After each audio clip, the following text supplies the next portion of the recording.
The moment my sister stood up at Mom's funeral reception and told the entire room, neighbors, church friends, even Mom's oldest bridge club ladies, we all know Mom wasn't perfect. She was sick for years, mentally sick. That's why she spent everything on herself and left us with nothing.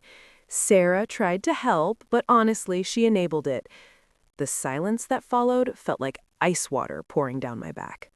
I didn't cry, I didn't scream, I just sat there in the black dress I'd paid for, holding the program with Mom's smiling photo, and smiled the smallest, coldest smile. Because they had no idea I'd already gathered every single lie they'd been spreading about my mother, and I was about to burn their perfect family image to the ground with the truth. My name is Sarah. And that afternoon in our little Ohio town of Oak Ridge felt like the final knife twist in a betrayal that had been bleeding me for years. Mom, Linda, had fought breast cancer for 4 long years. I was the one who drove her to every chemo session, slept on the couch at the hospital, cooked her favorite soup when she could barely eat, and quietly paid the mounting medical bills from my nursing salary because Dad had passed away 5 years earlier and left everything in a trust for Mom's care. My older sister Claire and her husband Mark, they showed up for photo ops and holidays, posting "praying for Mom" heart on Facebook, while quietly telling everyone in town that Mom was difficult, ungrateful, and hiding money. My younger brother Ryan mostly stayed out of it, but he never corrected the rumors either. They painted Mom as the selfish one who refused to sell the family lake cabin or dip into her savings to help Claire's failing real estate business or Ryan's latest startup idea. But that wasn't the worst part. The lies got darker as Mom got sicker. Claire started whispering to relatives that Mom had early dementia and was making bad decisions. Mark told people at the hardware store that I was keeping Mom isolated so I could control her finances. At one point, someone from church actually asked me if Mom had a gambling problem because that's what Claire mentioned. I confronted Claire once, voice shaking in her fancy kitchen. She just sighed and said, "Sarah, someone has to be honest. Mom wasn't the saint you think she was. We're just preparing everyone for when she's gone." I should have seen it coming. But I didn't. Mom passed on a rainy Tuesday in April. The funeral was beautiful. White lilies everywhere, the choir singing her favorite hymn. I stood at the casket and whispered goodbye to the woman who raised me with quiet strength. Then came the reception at the community hall. That's when Claire stood up with her glass of punch, playing the grieving daughter, and delivered that speech that painted my mother as mentally unstable and financially irresponsible. A few people nodded sympathetically. Others looked at me with pity, like I was the poor daughter who'd been stuck caring for a troubled woman. The humiliation burned so deep I could barely breathe. My own sister had just trashed my mother's memory in front of the whole town to cover up their greed. Because here's what they didn't know. Mom had changed her will 2 years earlier after a long talk with me. She left the lake cabin and the remaining savings, about $180,000 after medical costs, to me with strict instructions that it be used for my future and never for anyone who abandoned us when we needed them most. Claire and Ryan got sentimental items only. Mom saw the lies coming. I didn't know it yet, but everything was about to change. After the funeral, Claire wasted no time. She cornered me in the hallway of Mom's house while I was packing her things. "Look, Sarah, we all know Mom wasn't in her right mind at the end. We should contest the will. It's only fair. We're family. Mark and I have that big listing coming up, and Ryan needs capital. You can keep the cabin if you want, but the money, we split it." Her husband Mark stood behind her, arms crossed, nodding like this was reasonable. Ryan hovered in the doorway, avoiding my eyes.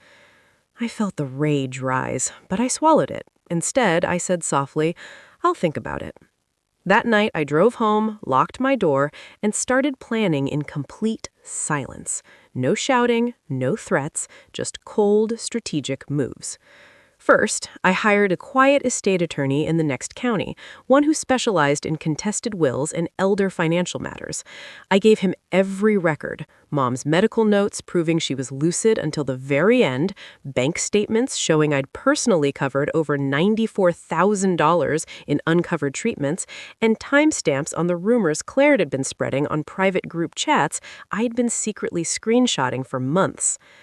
I also pulled old voicemails, Claire complaining that Mom refused to help while she and Mark were behind on their mortgage, text messages where Mark joked about Mom finally kicking the bucket so we can sort this mess.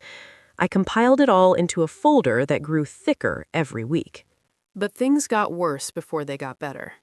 Claire and Mark started telling more people that I had manipulated Mom into changing the will while she was on heavy pain meds. Ryan joined in, saying I had isolated her. The town gossip shifted from pity to suspicion. My coworkers at the hospital gave me glances. Someone even slashed one of my tires in the parking lot.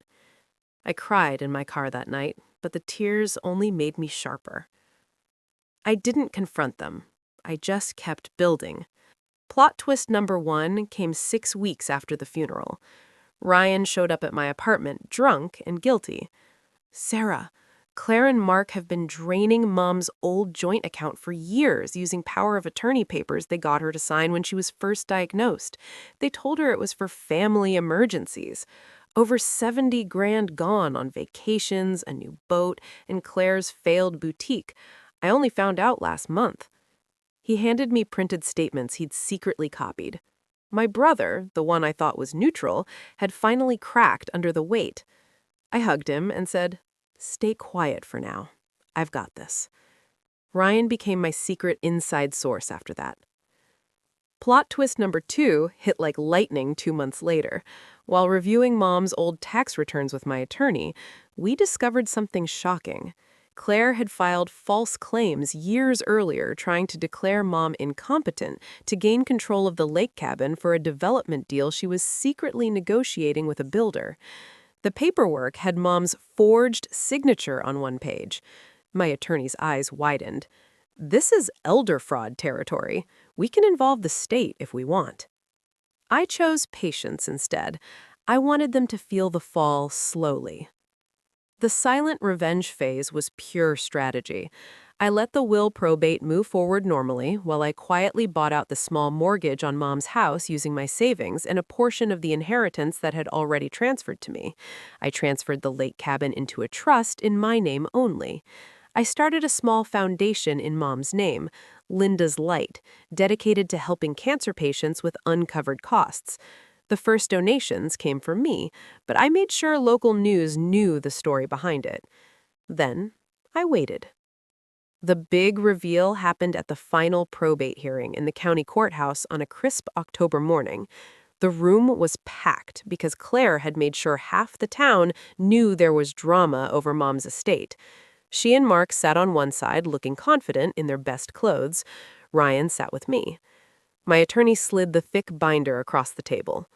Claire's lawyers started strong, arguing Mom lacked capacity.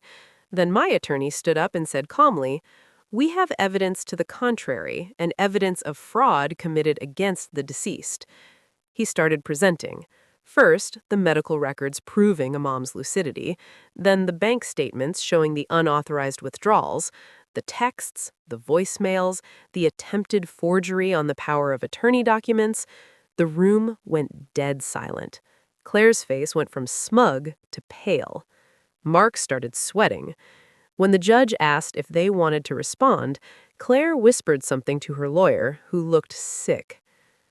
I stood up then, voice steady but raw.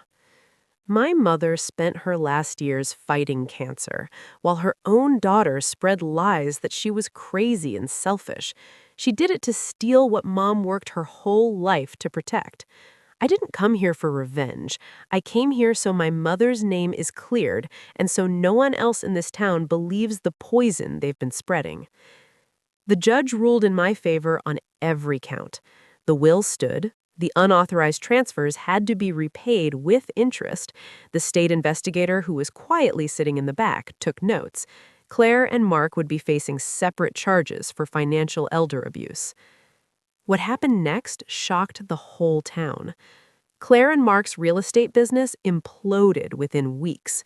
Clients pulled listings when the local paper ran a respectful but damning story on family disputes and alleged fraud surrounding a beloved cancer survivor's estate. Their house went into foreclosure because they couldn't repay the money they'd taken. Mark lost his license for a year over ethics complaints. Claire had to get a regular job at the grocery store she used to brag about never shopping at. Ryan moved out of their sphere and started working as a volunteer coordinator for Mom's Foundation. The social humiliation was complete. At the next church potluck, people who once nodded at Claire's stories now turned away when she entered the room. Last I heard, she tried to post a vague healing from family toxicity video, but the comments called her out by name.